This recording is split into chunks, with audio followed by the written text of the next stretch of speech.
Regnum making cool. Çıkmaz yollar, istersin kendini bulmak, gözlerden uzakta durmak. Geçmişin külünden doğdu bütün sorunlar. Bütün sorunlar, üst üste bütün sorunlar.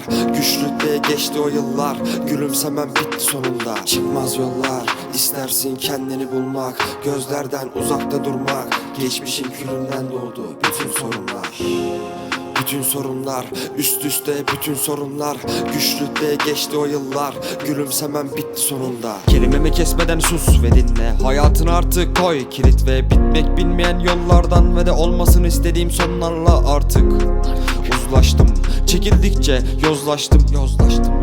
Tek tadım kalmadı, mic'ı bağladım, yerimde saymadım, hiç geri kalmadım asla. Bak bana geçmiş geleceğe vaat verirse ya da önüne gelirse boş masallarla canını sıkarsa sineye çekme. Bunalım lanettir, bunca yılı heba ettin. Saldır adımım geri gelmezse sen gitme. Sevmezsen olmaz, kaybetmezsin çıktığın savaşı. Bakmazlar girdiğin viraja, bilmezler döktüğün gözyaşına. Değer her şeye aklım karmaşa, nefsimle ortak inşa etmem lazım zihnimi.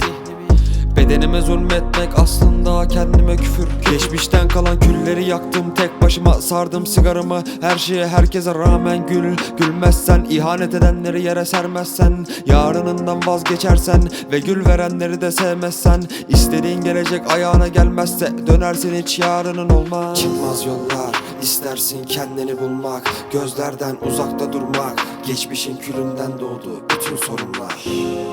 Bütün sorunlar, üst üste bütün sorunlar. Güçlükte geçti o yıllar, gülümsemem bitti sonunda. Çıkmaz yollar, istersin kendini bulmak, gözlerden uzakta durmak. Geçmişin külünden doğdu bütün sorunlar. Bütün sorunlar, üst üste bütün sorunlar. Güçlükte geçti o yıllar, gülümsemem bitti sonunda.